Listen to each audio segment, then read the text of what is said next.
More than 65 years have passed since Dennis the Menace first aired, and the actors have lived through weddings, scandals, disappointments, and transformations that nobody saw coming. Did you know that the boy who played the most lovable troublemaker on American television was being physically struck by his own family members every single time he made a mistake on set, and not one person on the crew ever stepped in to stop it? Did you know that one of the show's most essential stars died right in the middle of filming, collapsing just days after his own birthday with no warning whatsoever? And his very last episode had eerily featured his character writing a will and leaving his possessions to the child next door? Some of them thrived, some of them disappeared, some of them never made it out alive. Here is exactly where every single one of them ended up. Under number 1 on our list is Sylvia Field in the role of Martha Wilson. Sylvia Field was the warm, patient, grandmotherly presence who stood at the center of the Wilson household, always ready with a kind word, always quietly holding things together, while her husband George fumed and fussed over Dennis next door. Martha Wilson was written as the softer, gentler half of the neighborhood couple, the one who genuinely adored the boy even when he turned their lives upside down week after week. And Sylvia Field played that warmth with an effortless grace that made you believe every single moment of it. She appeared in the series from 1959 until 1962, 90 episodes in total, becoming as much a part of the show's emotional fabric as anyone who ever appeared on that screen. Sylvia Field was born Harriet Louisa Johnson on February 14, 1901, in Allston, Massachusetts, into a world that looked nothing like the peaceful suburban television paradise she would eventually inhabit. She began performing professionally at the age of 17, making her Broadway debut in 1918, and over the following decades she built a career of extraordinary breadth and remarkable range. She appeared in more than 40 Broadway productions, worked extensively in early film, and became a familiar face in radio and in the early days of television. By the time Dennis the Menace came along, she was already approaching 60, and she was as sharp, as precise, and as compelling on camera as any performer half her age.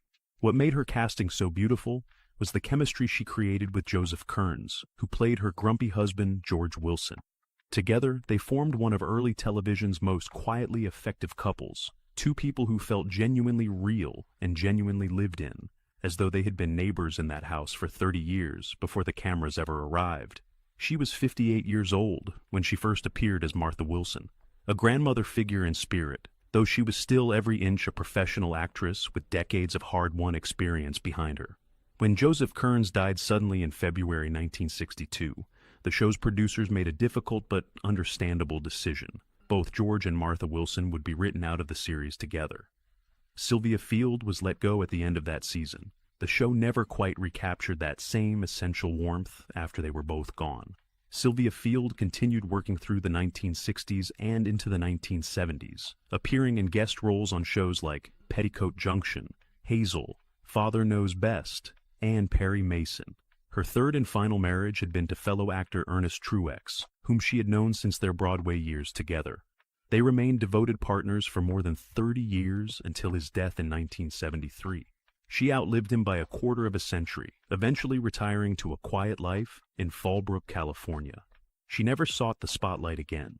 She had decades of memories, a life well lived, and nothing left to prove. Sylvia Field passed away on July 31st, 1998, at a nursing home in Fallbrook, California. She was 97 years old. She had been born in an era before radio and lived long enough to see the internet. And through all of it, she was a consummate professional, a gentlewoman, and one of television's most underappreciated supporting performers. There is something quietly magnificent about that. Under number 2 on our list is Sarah Segar in the role of Eloise Wilson. When Joseph Kearns died and Sylvia Field was written out of the series along with him, the show faced a genuine crisis. The Wilson household, that essential engine of suburban comedy, had to be rebuilt from scratch. Gail Gordon stepped in as John Wilson, George's brother, and the woman who stepped in beside him as his wife Eloise was Sarah Segar. She appeared in 36 episodes across the show's final season in 1962 and 1963, inheriting a role that carried enormous expectations, and doing so with a warmth and a professionalism that held the show together through its most difficult transition. She was 48 years old when she first appeared as Eloise Wilson, a newcomer to a household the audience already deeply mourned. Sarah Segar was born Sarah Wall Segar on July 1, 1914, in Greentown, Indiana, the youngest of 5 daughters. She was drawn to the stage from an early age and built a wide-ranging career across Broadway, London theater, radio, film, and television. The kind of versatile resume that defined the working actress of her generation rather than the celebrity. She appeared as one of the town ladies in the film version of The Music Man, alongside Robert Preston and Shirley Jones. On Broadway, she met her husband, actor and director Ezra Stone, while the two of them were performing in Horse Fever in 1940. They married in 1942 and remained together for life, raising 2 children and building a creative partnership that extended well beyond their individual careers. Her television work was characterized by the same quiet versatility. Television fans of a certain era might remember her from a remarkable run on Bewitched, where she played no fewer than 10 entirely different small roles across that series. A testament to the kind of reliable, shape-shifting talent that producers trusted completely. Her appearances on Dennis the Menace came late in the show's run, but she brought a freshness and a genuine liveliness to Eloise Wilson that made the character feel real rather than like a substitute for what had been lost. After her years on screen, Sarah Segar dedicated herself to the next generation of performers. From 1967 onward, she became deeply involved in training young actors through the American College Theater Festival, the Kennedy Center for the Performing Arts, and the music and theater programs of the United States Army. She gave her professional knowledge and her decades of experience to students who needed exactly what she had spent a lifetime accumulating. Sarah Segar died on August 12, 1990, in Langhorne, Pennsylvania, at St. Mary Hospital. She was 76 years old. She left behind her husband Ezra Stone, their son Joseph, their daughter Francine, and 4 grandchildren. She is survived in memory by the warmth she brought to a show that badly needed it, and by the young performers she spent her final decades helping find their footing on stage and screen. Some actors are remembered for their star turns. Others are remembered for what they gave when nobody was watching very closely. Sarah Segar belongs to that second and perhaps more important category. That is a legacy built on generosity, and it is not a small thing. Under number 3 on our list is Gale Gordon in the role of John Wilson. Gale Gordon arrived on Dennis the Menace under the most difficult of circumstances, stepping into the series in its 3rd season to replace the irreplaceable Joseph Kearns after his sudden and shocking death. He played John Wilson, the brother of the original Mr. Wilson, who moved into the neighborhood and promptly found himself in the exact same position his late brother had occupied. A man driven steadily to the edge of his patience by one small blond boy with a slingshot and an unlimited capacity for chaos. Gordon was 56 years old when he first appeared in the role in 1962, and he brought with him a career's worth of beautifully honed comedic instinct. Gale Gordon was born Charles Thomas Aldrich Jr. on February 20, 1906 in New York City, the son of a vaudevillian father and an English actress mother. He grew up partly in England, which gave him a precision of speech and a particular quality of comic formality that would define his entire professional life. He began in radio in the 1920s and over the following decades became one of the most ubiquitous voices in American broadcasting, appearing in dozens of different programs per week during radio's golden age. He was celebrated for playing the bombastic, prissy, combustible authority figure, a character type he inhabited with such specific mastery that it never felt like a type at all. It felt entirely like a person. Television audiences in 2 distinct generations knew him best as Lucy's eternal foil. He and Lucille Ball developed a comedic partnership that lasted across multiple series. The Lucy Show, Here's Lucy, and even her short-lived final comeback series, Life with Lucy in 1986. But Dennis the Menace was where an earlier generation first found him, and he played John Wilson with the same precisely controlled outrage that made him so reliably funny everywhere else. Away from the camera, his life was fuller than most people knew. During the Second World War, Gordon had served with real distinction as a Coast Guard skipper, commanding a wartime landing craft in operations off the California coast. A fact that contrasted quite remarkably with the bumbling characters he played on screen. In his private hours, he was a painter, a writer, an amateur musician, and a deeply contented man. He married actress Virginia Curley in 1937, and they remained together for nearly 60 years. The final chapter of their lives together was one of the most quietly devastating stories in Hollywood. Both Gail Gordon and Virginia ended their days in the same nursing home, the Redwood Terrace Health Center in Escondido, California. Virginia died first in May 1995 after a long illness.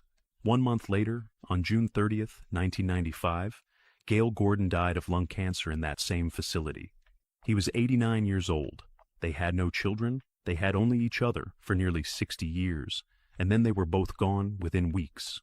4 years after his death, Gordon was posthumously inducted into the Radio Hall of Fame and awarded a star on the Hollywood Walk of Fame. A life built entirely on laughter, ending in silence, side by side. That is a love story as much as anything else. Under number 4 on our list is Billy Booth in the role of Tommy Anderson. If Dennis Mitchell was the mischief and the chaos, Tommy Anderson was the sidekick, the loyal co-conspirator, the best friend who went along for the ride, while Dennis led them both straight into trouble and then somehow managed to look more confused than guilty. Billy Booth played Tommy with an easy, natural quality that fit perfectly alongside Jay North's restless energy, and together, the two boys created a friendship on screen that felt entirely genuine, the kind of friendship that exists between children who have not yet learned to be cautious around each other. He was 9 years old when the series premiered in 1959, and he appeared in 111 episodes across the show's full run, making Tommy one of the most recognizable recurring presences in the Mitchell neighborhood. William Allen Booth was born on November 7, 1949, in Los Angeles, California. He grew up in the quiet suburb of La Crescenta and came to acting the way many child performers of that era did, almost entirely by accident, through a combination of natural ease in front of a camera, a little luck, and the particular machinery of the Hollywood studio system that was always searching for fresh young faces. His television work extended well beyond Dennis the Menace to include guest appearances on The Twilight Zone, The Andy Griffith Show, The Donna Reed Show, My Three Sons, and The Many Loves of Dobie Gillis, demonstrating a range that belied his age. But Tommy Anderson was always the role most closely associated with his name. And then Billy Booth did something that almost no child actor of his generation chose to do. He simply walked away. He stepped off the screen before he even reached high school and devoted himself entirely to his education, with a focus and a discipline that most people twice his age would struggle to match. He graduated from Crescenta Valley High School in 1967, earned a degree from the University of Southern California in 1971, and went on to complete his legal education at the University of California's Hastings College of the Law in 1974.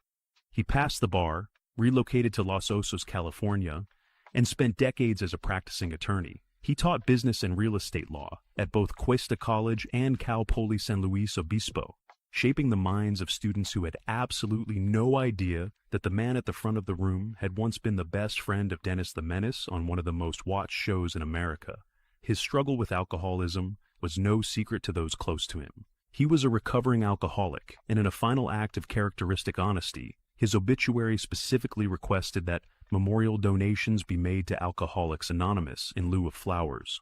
Billy Booth died on December 31st, 2006 in San Luis Obispo, California. He was 57 years old. He had been a child star, an attorney, a teacher, and a man honest enough about his darkest chapter to acknowledge it publicly, even in death. The boy who played Tommy Anderson turned out to be one of the very few child actors of his generation who managed to build a genuinely meaningful life beyond the spotlight. That takes a particular kind of courage, the kind that gets no applause. Under number 5 on our list is Gloria Hennry in the role of Alice Mitchell. She was the perfect television mother. Blonde, warm, eternally patient, always smiling even when Dennis had just caused a catastrophe in the backyard, or accidentally created an international incident involving the neighbor's prize flower bed.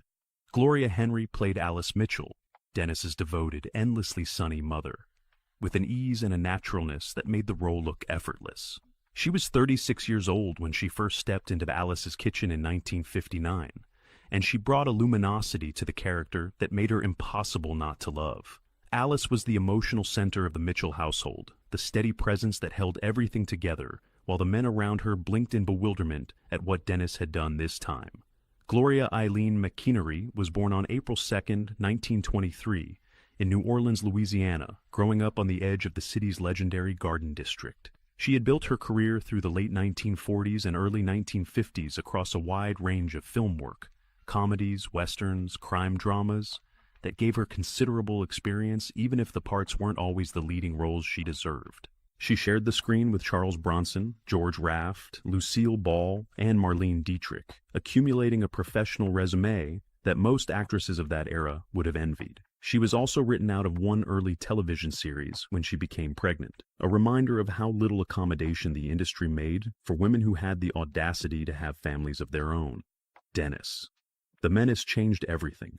Suddenly she was America's mother. The face of patient maternal warmth beamed into millions of living rooms every Sunday night. The role consumed her public identity in ways she never entirely anticipated.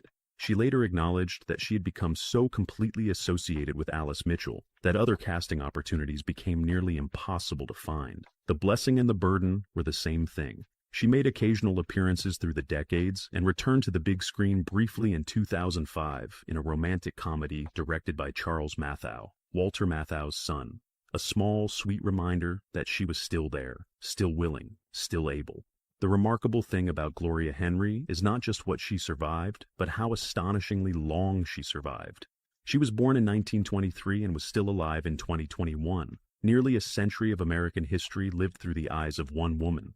Gloria Hennry passed away on April 3, 2021, in Los Angeles, California, just one day after her 98th birthday. One single day. She had spent her final years quietly, a beloved figure who had never entirely faded from the hearts of the people who grew up watching her on Sunday evenings. She was the kind of woman who made you believe that warmth was a choice and that you could choose it every day for your entire life. Dennis Mitchell was lucky to have her as his mother. All of America was lucky she existed. 98 years is a life, and she filled every single one of them. Under number 6 on our list is Jeannie Russell in the role of Margaret Wade. If Dennis Mitchell was the lovable hurricane and Tommy was the loyal sidekick, then Margaret Wade was the glorious complication. The girl with the pigtails and the thick-framed glasses who followed Dennis everywhere, hopelessly devoted to a boy who could barely tolerate her presence, creating a dynamic so perfectly calibrated that it made audiences laugh every single time. Jeannie Russell played Margaret with a precision and a comedic commitment that elevated the character far beyond what the writing alone might have achieved. She was 8 years old when she first appeared on screen in 1959, and the chemistry between her and Jay North was absolutely real, because North himself had personally chosen her for the role. Jeannie Russell was born on October 22, 1950 in Pasco, Washington, into a family steeped in music and performance. Her father was a singer and her mother a pianist, and the house she grew up in was filled with creative energy from the beginning. She came to Dennis the Menace through a casting process that became the stuff of behind-the-scenes legend. During her final audition, after multiple callbacks had narrowed hundreds of girls down to a handful of finalists, she was asked to read opposite Jay North himself. North turned to the producers afterward and said simply, "I like Jeannie." The decision was made. A young boy's instinct turned out to be exactly right, and she went on to bring Margaret Wade to life in 38 episodes in a way that no other actress could have. During her years on the show, she also made an uncredited appearance in Alfred Hitchcock's The Birds in 1963, playing a schoolchild caught in the film's iconic and terrifying attack sequence. And she was there, in the middle of it, at 12 years old, surrounded by trained birds on one of the most tightly controlled sets in cinema history. She also provided a singing voice in the 1961 Disney feature Babes in Toyland. But after the series ended, the entertainment world and Jeannie Russell quietly parted ways. She had seen enough of Hollywood's machinery from the inside, and she had experienced firsthand the physical toll of a childhood in show business. She channeled that experience into something unexpected and deeply practical. She became a chiropractor, drawn to the profession partly because of the injuries she had sustained during years of dance training as a child. After attending Valley College and working briefly as an assistant treasurer at the Dorothy Chandler Pavilion in Los Angeles, she completed her medical training and has been practicing chiropractic medicine in the North Hollywood area since 1978. In 2026, Jeannie Russell is 75 years old, still practicing, still helping people heal in ways that have nothing to do with the camera. She made a cameo in the 1993 Dennis the Menace film, appeared in a short documentary in 2024 about her experiences working with Hitchcock, and remained one of Jay North's very closest friends until his death in April 2025. It was she who first made the call to announce his passing. Some friendships, born on a television set over 60 years ago, last an entire lifetime. This was one of them. Under number 7 on our list is Herbert Andeerson in the role of Henry Mitchell. Henry Mitchell was the quintessential American television father of the early 1960s, bespectacled, mild-mannered, perpetually astonished by what his son had gotten himself into this time, and yet never wavering in his affection or his patience. Herbert Andeerson played him with an understated wit and a genuine human warmth that elevated every scene he appeared in. He was 42 years old when the series premiered in 1959, and he brought to the role a depth of theatrical and cinematic experience that most of his younger castmates couldn't have imagined. He was the still center of the Mitchell household, the calm in Dennis's endless storm, the man who always found a way to manage the damage while never losing his fundamental decency. Herbert Andeerson was born on March 30th, 1917, in Oakland, California. His father was a man of civic prominence who served as the Oakland City Treasurer during the 1920s, and Andeerson grew up with a strong sense of education, responsibility, and purpose. He attended Oakland High School and later the University of California, Berkeley, before turning his attention toward the stage and screen. He signed with Warner Brothers in 1940 and began carefully building a career that would take him through film, Broadway, radio, and ultimately to the television medium that would define his public legacy. His film work was varied and genuinely impressive. He appeared in Navy Blues in 1941, alongside Martha Raye and Anne Sheridan, followed by The Male Animal, in which he shared scenes with Henry Fonda and Olivia de Havilland, and the acclaimed 1949 war picture Battleground. On Broadway, he appeared in Herman Wouk's The Caine Mutiny Court Martial, a production that starred Henry Fonda and Lloyd Nolan, and ran for 415 performances at the Plymouth Theater in New York. Remarkably, Andeerson was the only actor to appear in both the Broadway production and the subsequent film version of that story, a fact that speaks to the particular kind of professional respect he commanded across the industry. And then Dennis the Menace came along, and he became Henry Mitchell for the rest of his life. After the series ended in 1963, Andeerson continued working steadily in television through the 1970s, making appearances and guest roles across a wide range of programs. He retired from acting in 1982, following serious heart surgery, a decision that was personal, quiet, and final. He spent his remaining years in Palm Springs, California, with his wife Mary Virginia Palmer. Herbert Andeerson died on June 11, 1994, in Palm Springs at the age of 77 from complications following a stroke. He was a man who had worked alongside some of the greatest talents of the 20th century, built a career of genuine accomplishment across 3 separate disciplines, and given American television one of its most enduring and warm-hearted fathers. He deserved more recognition than he ever received. That is the simple and honest truth of it, and it ought to be said plainly. Under number 8 on our list is Joseph Kearns in the role of George Wilson. There would have been no Dennis the Menace without Mr. Wilson. Not really, not in any way that mattered or resonated. George Wilson, the cranky, peace-loving, perpetually outraged retired neighbor whose carefully ordered world was turned completely upside down by one small boy every single week, was the engine that drove the show's best comedy and its most quietly human moments.